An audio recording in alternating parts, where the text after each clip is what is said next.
One of the most remarkable manifestations of these tears from heaven occurred in Cochabamba, Bolivia. Cochabamba is a place of great color, contrast, and diversity, a place where the people show an openness to their faith as vividly expressed in a monument of Christ that overlooks their city.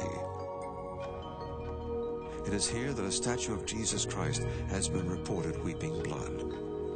In a documentary by Australian lawyer and producer Ron Tesoriero, the phenomena of this weeping statue was filmed and examined.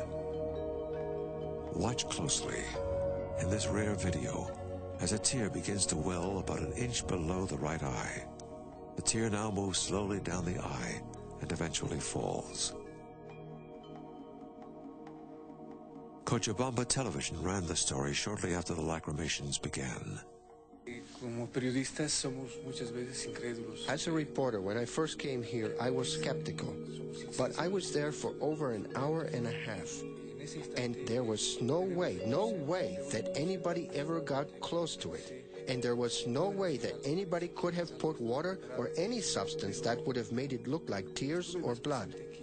As we were talking to people, we saw a tear in his left eye, and it began to roll down the face.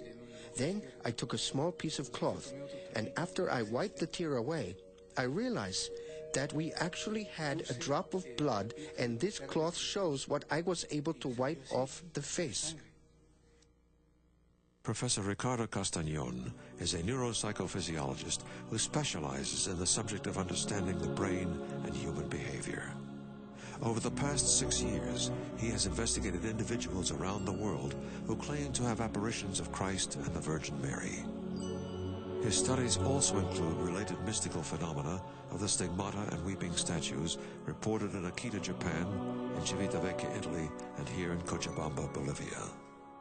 I saw the blood coming out from his left eye. Then I decided to take a sample. The best place was 5-6 centimeters below the left eye, and I took the sample.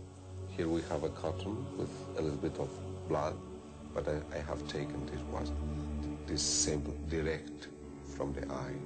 For this I can say that I did it and that I saw it.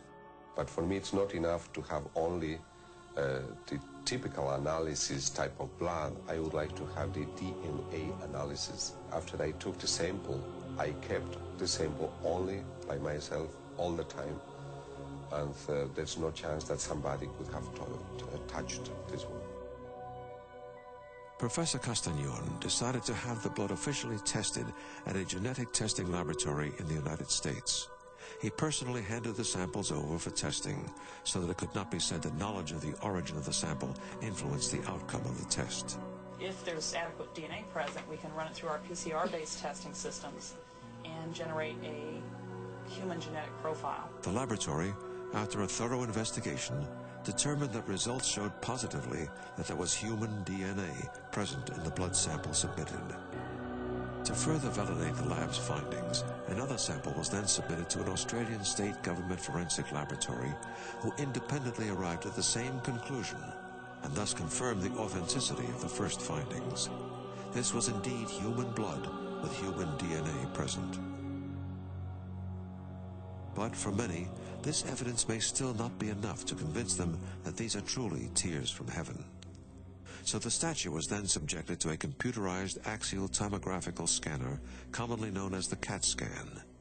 This equipment shoots a thin beam of X-rays through the object from many angles and produces cross-sectional images on a computer screen. These sectional cuts enable every component of the image to be identified and closely examined. In this way, they would be able to determine if the statue had any holes or mechanisms that would allow it to cry or bleed.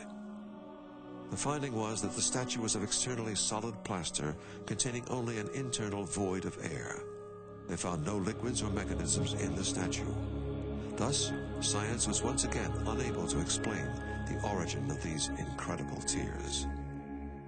The statue itself weeping has to have a meaning. If it's coming from God, it has to have a message. When the statue of Jesus bleeds, I believe it's expressing a very serious state of affairs in the church and in the world. I believe it's very serious. A theological commission was established and carried out its own investigation. As a result of their findings, the bishop declared the lacrymations authentic. He has sought from the Vatican the conditions necessary to have it declared a signum Dei, an act of God.